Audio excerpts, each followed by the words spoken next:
इस तहसील में सबसे बड़ा अधिकारी कौन?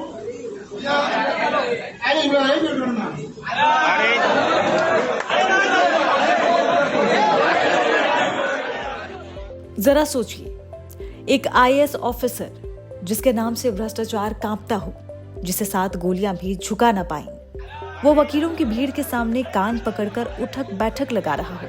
पहली नजर में ये वीडियो किसी को भी हैरान कर सकता है, लेकिन इस वीडियो के पीछे एक ऐसी कहानी छिपी है जो ईमानदारी, साहस और सिद्धांतों की एक अनोखी मिसाल पेश करती है।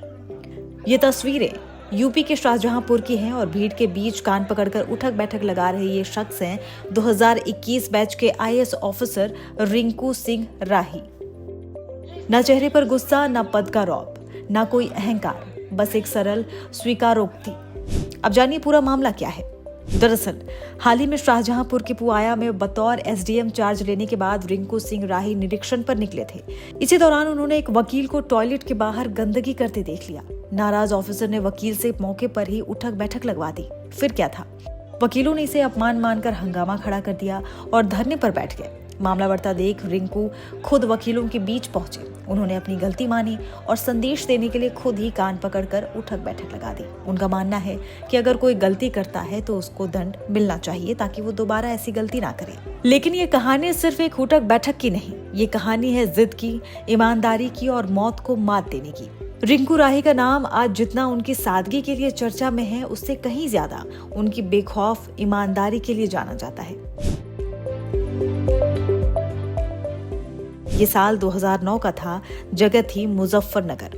तब पीसीएस ऑफिसर रिंकू राही समाज कल्याण अधिकारी के पद पर तैनात थे। उन्होंने अपनी जांच में विभाग के 83 करोड़ रुपए के एक घोटाले का पर्दाफाश किया था। विभाग में बैठे कई रसूखदार लोग इस खुलासे से बौखला गए। नतीजा 26 मार्च 2009 को बैडमिंटन खेलते वक्त उन पर जानलेवा हमला हुआ। उन्हें 1-2 नहीं बल्कि 7-7 गोलियां मारी गई। हमलावरों को लगा कि ये ऑफिसर अब कभी नहीं उठ पाएगा, लेकिन वो गलत थे। रिंकू राही बच गए। उनका चेहरा पूरी तरह बिगड़ गया, एक आंख की रोशनी चली गई, लेकिन उनकी ईमानदारी की चमक और भी ज्यादा बढ़ गई। इसके बाद उनका ट्रांसफर भदोही, श्रावस्ती, ललितपुर, हापुड़ जैसे कई जिलों में हुआ, लेकिन उनकी नियत और काम करने का तरीका नहीं बदला। रिंकू राही का ये फौलादी इरादा उनकी परवरिश की देन है। अलीगढ़ के एक छोटे से गांव में जन्मे रिंकू के पिता एक साधारण आटा चक्की चलाते थे। सरकारी स्कूल से पढ़कर स्कॉलरशिप के सहारे उन्होंने इंजीनियरिंग की, फिर 2008 में पीसीएस ऑफिसर बने। कहानी में एक और मोड़ तब आया जब हापुड़ में तैनाती के दौरान उन्हें आईएएस पीसीएस कोचिंग सेंटर का निदेशक बनाया गया।